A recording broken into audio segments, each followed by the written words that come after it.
is something that you are very much interested in. In fact, I heard the last time that you've given them, is it you're making is it an ultimatum, a demand on them that they should do something within a certain time? If not, you personally file a petition for the removal of the special prosecutor Kesi Gabby himself. Exactly what are you asking from them? It's not a small matter, it's a huge topic. So all Ghanaians must be concerned. What is the problem is that right now as we sit, special prosecutor has not taken any steps that will enable us to freeze the assets of Oforiatta. So, Senator, let's put it plainly. Say, as you and I are talking, it's possible that Oforiatta to either has already sold everything he has in Ghana or he's in the process. Senator, can you imagine what law is that? I'm going to say not just law. What kind of special prosecutor do we have like that? 11 months. This is the 11th month, even under the new administration. And for special prosecutor, we cannot even be counting 11 months. Special prosecutor was there years ago. Kesi Gabby took office in August 2021. So, right? And the petition, this SML petition, was given to him 23rd of December 2023. 23rd. So you even leave out 2023. So the goal of 2024, he had a petition. The goal of 2024. Don't mind that it was a Kufadu who was in office. Corruption fight is not for timid people. But the problem is that Kesi Gabby is deeply conflicted. You see, he worked for Oforiatta through Gabby. He worked for Oforiatta through Gabby. So that's what they made. So Martin wrote this thing. You see, Ghanaians, Amity wrote that no, Kesi cannot do this work because Kesi is basically their lawyer. Oforiatta and Gabby, basically. Okay? Gabby's one is official, you see it. But Oforiatta's connection, you have to dig deeper. Through Gabby, works he does for Gabby. That's why you see that he works for Oforiatta as well. So you can't put that man to not come and catch Oforiatta. And so now let's stick with this one sentence for my analysis. So do you see that now Kesi has come to confess? He has confessed that he saw Oforiatta making moves to leave, to flee. And then he sought help from immigration. Immigration was not cooperating, NIB. But if you went to NIB, that's National Investigative Bureau, it was Atubra Kweku who was there. Atubra Kweku worked for Gabby in the Dankwa Institute. If you went to National Security, it was Edward Asmeni. Edward Asmeni also worked for Gabby in the Dankwa Institute. So if you have Gabby captured the security sector, National Security was in his hands. National Investigative Bureau was in his hands. So these security institutions were for Gabby and for Ekufuado. That's it. Right? Now, so if you say you went to these people and didn't get help, you said nothing. Kesi said nothing. Is it surprising? We all knew that Ekufuado was cheerleader, clearing agent, trying to cover up everything. So saying you went there, you didn't get help, you said nothing new. So what were you left with? And then he said police. Police who we knew publicly, Dampare and Ando Kofi. Dampare, IGP, there Ando Kofi, CID boss. We knew how they were so politically aligned. You know, I have practical evidence to prove it. This chairman Wuntumi Akunta mining case. We presented a petition to Dampare. We, four of us, presented our petition to Fortuna and Kofi COP. Myself, Kenasi Bay, Kwame Sapo-Esiedu, then Edem Sananu. October 2022, we added a documentary that Erasmus did on the Chemawunjimi distraction, Akunta mining distraction of Tano Dimiri Forest, etc. And they kept delaying us, pussyfooting, kukwasa, till there was a new government. So I have practical evidence when I say Dampare and Faustina and Dokufi were playing politics with that. Look, when it comes to Dampare, Kenashide then led the media coalition against Galamsey. present a petition directly to IG. So you see that Senator who was part of us who took our petition to the CID board and the Goofy, he also then led the media coalition to go to IG with another petition. Then IG directed that petition to be brought to Andokufi. So the two petitions were consolidated. Andokufi met us just one. The rest, when you ask for a meeting, delay. You see why it was good they removed there. As for her, I'm sure the moment the elections were won, she knew. And Tampere, of course, they knew that they had to go. Because I have practical evidence. And every day I'm on radio, this topic, as long as illegal mining, Galamsey comes, I reference it. So I'm sure they knew that Ghanaians couldn't trust them. That's a public, a case that is playing out in the public openly. They couldn't deal with it. Okay? So the point I was developing was that if you say you went to IT, police service, you didn't get help. You went to, I'm talking about Gabby, went to NIB, didn't get help. Went to National Security, didn't get help. He said nothing. We all knew this. That's how come Ghanaians kept making noise that no, things must change, So you try the other option, which is the ultimate. Go to the people with the ultimate power in the constitution. That's the people of Ghana. So if these institutions are frustrating you, hold a press conference and tell us directly what Akufo-Addo and his institutions are doing to you. Because sovereignty resides in the people. So now if your producer has it there, you can read the preamble to the constitution. You see it there. Then you go to Article 1+1. Sovereignty resides in the people. It's there. Then you go to Article 35. Sovereignty is there. 125 is there.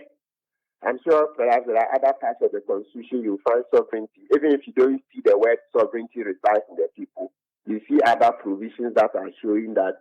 So exercise the power for the people. So inform the people. You think that if Kesi Gabby had done a press conference informing us that, look, he wants to arrest Oforiatta, prevent him from leaving, and these institutions are not cooperating, you think we would have sat down? You know what would have happened? The public opinion would then have been brought to bear upon the institutions to act. And I was surprised. A certain lawyer, then you see that these are nations, sometimes we can be timid. I was having a private discussion with a lawyer, and he said, Kesi Gabby coming to tell us publicly would be like inciting the public against Oforiatta. I said, incite?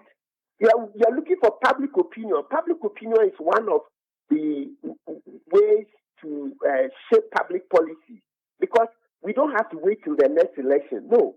So when we vote in a government, constantly, government is gauging public opinion to see this policy. Is it okay? Are the people agreeing? So we are constantly communicating.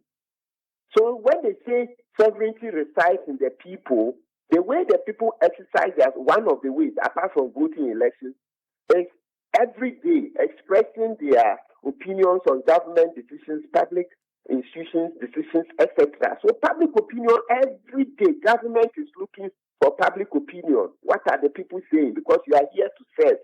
You are here to serve. You are not, yes, even your manifesto itself is subject to the people accepting. So when it's good, then you see the people praising. Oh, 24-hour economy. Yes, then you see that, then the government knows that, carry on.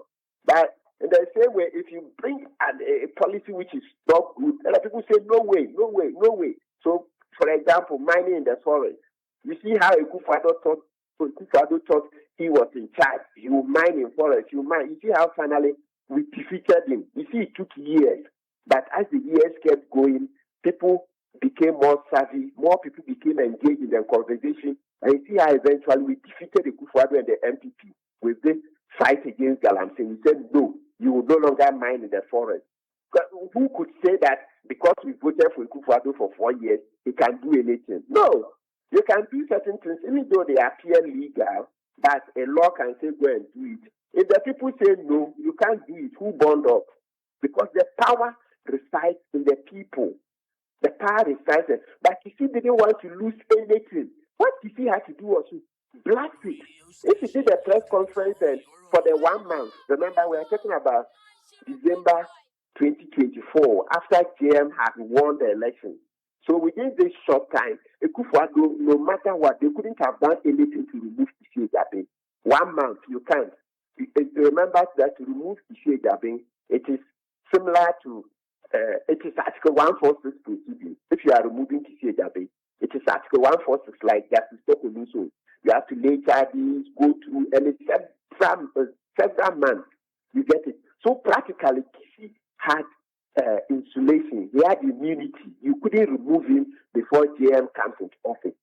And the euphoria, NDC foot soldiers going on air saying that close the borders, close the airports, close the borders, close the airports, close the borders, close the airports. All of this didn't teach Kesi anything. Our life. This one, Kesi has finished up. He's finished up for the rest of his life. He will answer that question. He will explain tire. He will explain tire. This simple thing, simple, just come out. But because of his links with Gabby Ofuriata, that's how come he colluded with them to allow Ofuriata to go. And that is my argument. He knows it. And that is why Kesi must leave that office. You see, Gabby has to leave that office. He's lost moral authority to lead the OSP. He has to leave. Look, Kesi should leave because he knows that there are more secrets. Those secrets will come out and it will embarrass him more. He should just resign and go. You can't deceive people like that. You work with them. Yes, they were in office and then they put you there. People complain. But let's say the complaints didn't get anywhere. Now we thought that with a new government, you could do it. Fair enough. The collusion is done. I'm saying that Kesi has been colluded with Ofuriata to allow Ofuriata to go. The collusion is in seeing Ofuriata about to leave, and then he was making half-hearted attempts. Now, Ofuriata is about to leave, and you say you are going to NIB. You are going to Atubra Kpebu, who works for Gabby. Atubra Kpebu, NIB boss, is Gabby's boss. You are going to Edward Asimeni, who works for Gabby in that institute. What help will you get? Come on, look, I think Kesi should stop insulting us. We don't deserve to be treated like this. We are smarter than you, and Ghana is stronger than him. He shouldn't play with us like that. They should just resign and go. Because, look, if he doesn't, the worst things that he's done, they are going to come out one by one, and they will embarrass him for life. At this stage, if he was just to put down, resign and go, he will save a bit of trees. But if he wants to meet the full embarrassment, he should stay in that office. You will see the cases that will come out. You see that you've already seen how he suppressed the Kingsley Bwedu case, or the Bwedu, the Ebuapa staff, the one who replaced Attack. Yeah. You see that his case, the scholarship, the bribes, etc. You know, the officer who was working on it, the OSP officer, she asked him to stop. The elections are coming, don't do it. Okay, because he didn't want Kingsley, his friend, to lose the election. And so they did, and then Kingsley won. You know, and then they later sacked that officer. It's a public case. So, you know, the guy who sued OSP, it's public if you Google it, in case you haven't done that story. Okay. Yeah, you see him say directly, he should stop. Stop, he's my friend. Elections are coming, don't do it. Don't continue. They are about to arrest Kingsley. Because, you know, the corruption at the scholarship secretary couldn't have gone on without Kingsley, the executive secretary. They were going to arrest him. He said, stop. Elections are coming. He suppressed the case. There are other cases, he said, that are being suppressed. Other cases. Look, if I tell you the rot going on at OSP, we will never finish. So Kesi should know that we've heard all the rot going on at OSP. OSP is actually a crime scene. It's a crime scene. OSP is a crime scene. So Ghana is stronger than Likee Tv Be. They shouldn't think that because we've kept quiet, it means that we don't know. But since we've heard grapevine, look, we believe them. When do you know what we do? Look, me talking to you. If you were anybody was to take me on, if I come out, you know, witnesses will line up. All the various cases, the way he's done wrong recruitment, brought in his friends, cronies, all those witness, the way people are angry, he shouldn't try us. He shouldn't try us. Look, the things will come out one by one. I swear, you don't know. Rahmatin Kpebu, if Kesi Gabby sues you today and accuses you of defamation, you can prove everything you're saying? What's defamatory about this? We'll just pull the record. Some of the appointments, nepotism, you see friends in there. But that's why I said, I'm sure you know the people, and some of them, I have witnesses. Oh, they will come. true, they won't even try, because you know how the way people are lining up to accuse evidence against him there. You think, no, you should try it. You should try it. The way people are lining up, you say defamation. I'm a lawyer. Oh, that's right. Don't try this one. You see, usually I'm calm. When you see me getting emphatic like this, then it tells you that it's just like you think you're being insulting us. So you should know that we've heard the things. We've heard those things. So you let him try. By defamation. What's defamation about saying that some of the appointments, nepotistic appointments, etc., procurement breaches here and there? What I think. I see. You know what to do. If you have these issues, you think that he should go, aside asking him to resign, you could just file a petition with the president. Goes through the process. Yes, it's coming. I'm gathering this in the papers. Hey, you know how many people are waiting to sign as co-petitioners? You have no idea. You have no idea. It's gathering the papers. Yeah. You're talking about a special prosecutor that people are standing by ready to sign petition to remove him. The man who is supposed to fight corruption. Absolutely. Oh, no. The OSP is a crime scene. It's a crime scene. Don't play. It's a crime scene. I'm telling you. The OSP is a crime scene. I see. If he can't lead that organization again, morally, no. It's not the moral favor to lead. No. The OSP needs new leadership, new management. It has to undergo new management. You know, the question I was actually going to ask you about the Mustafa Hamid thing, but it seems you have no faith in the special prosecutor at all. Absolutely. All these things that have been done, they are just half-hearted attempts to fight corruption. Half-hearted attempts at fighting corruption. These are half-hearted, because he is conflicted with a lot of the MPP appointees. He's done business with them. So I think he should just leave. He's done business with quite a number of those appointees. So the conflicts will keep coming at every step of the way. So in such a case, you need an independent person, somebody who hasn't done business with this guy. Yeah. Thank you very much for speaking to us this morning. You're welcome. Martin Kpebu.